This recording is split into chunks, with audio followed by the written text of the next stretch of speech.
Hello and welcome all students to my channel Gyan Jyot. आज આપણે ધોરણ 12 સંસ્કૃત વિષયમાં છંદ પરિચયનો અભ્યાસ કરીશું। તો શરૂઆત કરીશું લઘુ અને ગુરુથી। તો લઘુ તો રસ્વ સ્વર લઘુ છે। જે રસ્વ સ્વર છે જેની નીચે આપણે માહિતી પણ આપી છે, જોઈશું એકવાર। રસ્વ સ્વર લઘુ છે। આ રસ્વ સ્વર પોતે અને જે વ્યંજનમાં આવો રસ્વ સ્વર રહેલો હોય તે વ્યંજનને લઘુ કહે છે।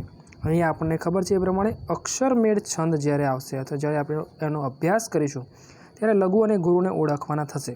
તો જે રસ્વ સ્વર છે અથવા જે વ્યંજનમાં આ રસ્વ સ્વર રહેલો છે એ તમામને આપણે લઘુ સમજવાના છે। હવે કયા કયા રસ્વ સ્વર છે? તો અ, ઈ, ઉ, રૂ અને લુ આ 5 રસ્વ સ્વર છે। અને લઘુ માટેની નિશાની આપણે જોઈ રહ્યા છીએ એ પ્રમાણે ચંદ્રાકાર છે। તો પરીક્ષામાં આ પ્રશ્ન પૂછાશે। ધોરણ 12માં પણ પૂછાઈ શકે છે કે લઘુ સ્વર કેટલા છે અથવા એની નિશાની પૂછાય તો આપણે યાદ રાખીશું ગુરુ। ગુરુની વાત કરીએ તો દીર્ઘ સ્વર પોતે અને જે વ્યંજનમાં આવો દીર્ઘ સ્વર રહેલો હોય તે વ્યંજનને ગુરુ કહે છે। કયા કયા છે? તો આ, ઈ મોટો ઉ છે, રૂ, એ, ऐ, ओ અને ઔ આ 8 સ્વર દીર્ઘ છે। આપણે યાદ રાખીશું રસ્વ સ્વર 5 છે અને દીર્ઘ સ્વર 8 છે। ગુરુ માટેની નિશાની આડી લીટી છે। ગુરુ માટેની નિશાની આપણે ધ્યાન રાખીશું આડી લીટી છે। યતિ કોઈપણ શ્લોકનું ગાન કે પઠન કરતી વેળાએ અમુક સ્થળે વિરામ કરવાનો હોય છે અથવા એને કહી શકીએ અટકવાનું હોય છે। આ વિરામ સ્થળને યતિ કહે છે। ચરણના અંતે યતિ અનિવાર્ય છે। પરીક્ષામાં નાનો પ્રશ્ન, ટૂંકો પ્રશ્ન આ રીતે પૂછાય છે કે યતિ કોને કહે છે? તો આ યાદ રાખીશું ગણ। આગળનો મુદ્દો છે ગણ। ગણ એટલે 3 અક્ષર અથવા વર્ણનો સમૂહ જેને ત્રિક પણ કહે છે। ગણ કેટલા છે? તો ગણ 8 છે। કયા કયા? તો ય, મ, ત, ર, જ, ભ, ન અને સ ગણ। ટોટલ 8 ગણ છે। દરેકની સમજૂતી મેળવીશું। તો ય જે ગણ છે એમાં બાકીના 3 વર્ણ કયા કયા છે? તો ય, મા, તા। હવે એના લઘુ ગુરુનો પરિચય મેળવીશું। તો ય લઘુ છે, મા અને તા બંને ગુરુ છે। લઘુ માટેની નિશાની તમે જોઈ શકો છો એ પ્રમાણે ચંદ્રાકાર છે અને ગુરુ માટેની નિશાની આડી લીટીઓ છે। મ માટેની વાત કરીએ તો મ ગણમાં 3 વર્ણ કયા કયા છે? તો મા, તા, રા 3 ગુરુ છે। ત ગણની વાત કરીએ તો તા, રા, જ પ્રથમ 2 ગુરુ અને 1 લઘુ છે। રની વાત કરીએ તો રાજભા, રા અને ભા બંને ગુરુ અને વચ્ચેનો લઘુ છે। જભાન ગણ જે છે જ તો જ, ભાન વચ્ચેનો જે ગુરુ છે બાકીના 2 લઘુ છે। ભ ભાનસ પ્રથમ ગુરુ બાકીના 2 લઘુ। ન નસલ 3 લઘુ અને સ સલગા પ્રથમ 2 લઘુ અને અંતે ગુરુ છે। ખૂબ જ સરળ છે। સૂત્ર આ રીતે પણ યાદ રાખી શકાય છે ય માતા રાજ ભાનસ લગા। આ રીતે ખૂબ જ સરળ સૂત્ર છે। એકવાર અભ્યાસ કરશો, તૈયારી કરી દેશો તો છંદ પરિચયમાં છંદની ઓળખ માટે ખૂબ જ સરળતા રહેશે। છંદના કેટલા પ્રકાર છે? તો છંદના 2 પ્રકાર છે। જો કે ધોરણ 11માં આનો વિસ્તૃત પરિચય છે, પરંતુ હાલ આપણે થોડોક પરિચય મેળવી લઈશું। તો 2 પ્રકાર છે, માત્રામેળ અને અક્ષરમેળ છંદ। આ માત્રામેળ છંદને જાતિ અને જે વૃત્ત, સમવૃત્ત, અર્ધ સમવૃત્તનો પરિચય છે। અક્ષરમેળની પણ સમજૂતી ધોરણ 11માં મળી ગઈ છે। 1 નંબર જોઈશું માત્રામેળ છંદ। માત્રામેળ છંદમાં શું હોય છે? તો માત્રામેળ છંદમાં લઘુ ગુરુનું જે સ્વરૂપ છે એ નિશ્ચિત હોતા નથી, એટલે એમાં માત્રાઓની ગણના છે। જોઈએ કે લઘુની 1 અને ગુરુની 2 માત્રા ગણવામાં આવે છે।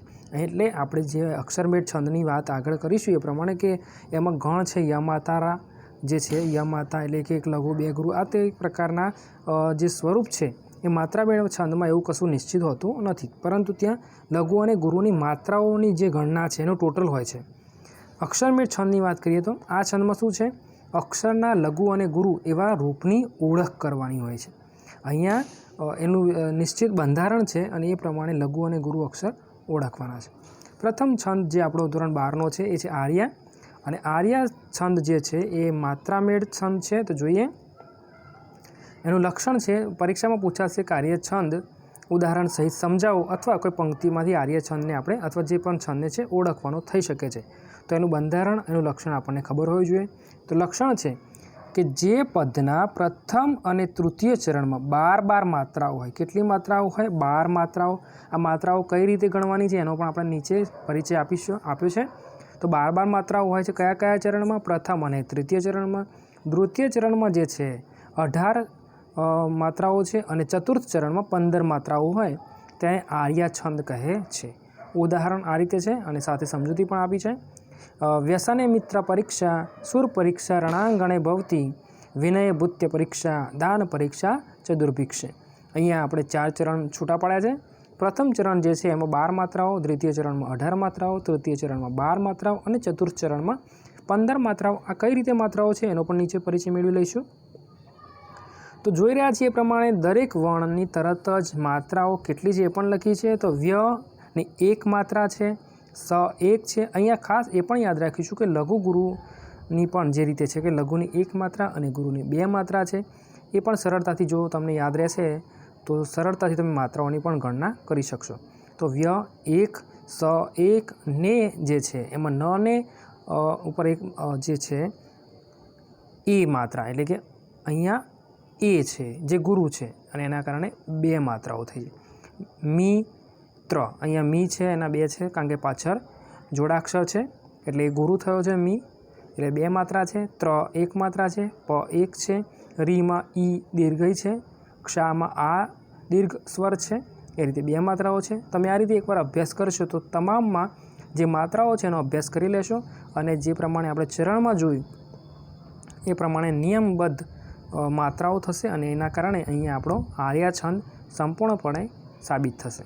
શ્લોકાર્થ જો કે આપણે પરીક્ષામાં ભાષાંતર લખવું જરૂરી નથી, છતાં યાદ રાખીશું કે મિત્રની પરીક્ષા સંકટ સમયમાં થાય છે, શૂરવીરની પરીક્ષા યુદ્ધભૂમિમાં થાય છે, ચાકરની પરીક્ષા વિનયમાં અને દાનની પરીક્ષા દુષ્કાળમાં થાય છે. ખાસ વિદ્યાર્થી મિત્રો યાદ રાખવાનું છે કે જ્યારે આપણે છંદની વાત કરવાની હોય કે છંદનો અભ્યાસ અથવા છંદનો સમજૂતી આપવાની હોય ત્યારે એનો જે નિયમ છે, એના જે માત્રાઓ છે કે એનું જે બંધારણ છે એ ખાસ સ્પષ્ટ કરવું જરૂરી છે.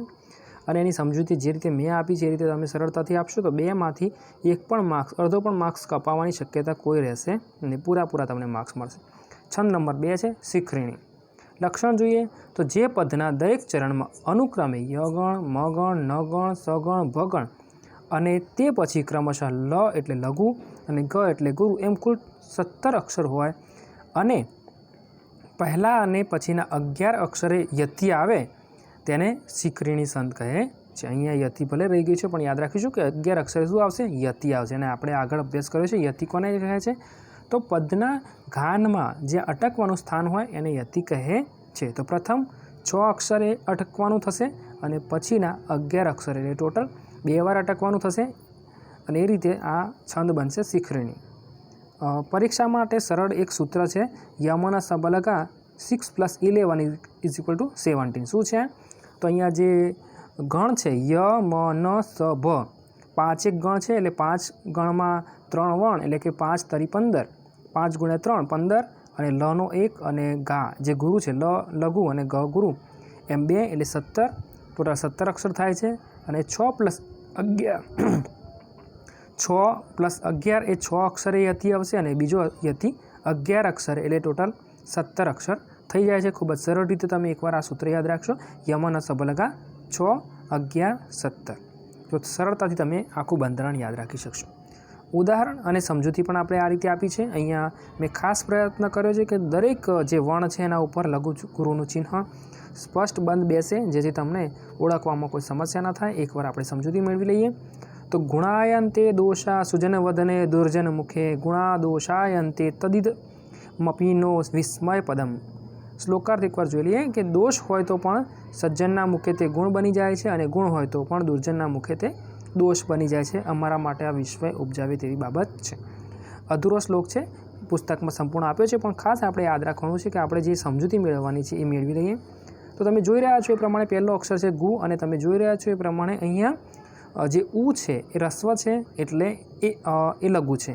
અણા અને પછી ય છે. આ બંને કેમના ગુરુ છે? તો અણામાં તો તમને ખબર છે એ પ્રમાણે આ દીર્ઘ સ્વર છે પરંતુ યની પછી જોડાક્ષર છે અંતે જે તે છે અને એના કારણે ય લઘુ હોવા છતાં ગુરુ થયો છે. કારણ કે જ્યારે પાછળ સંયુક્ત અથવા જોડાક્ષર હોય તો આગળનો લઘુ પણ ગુરુ થાય છે.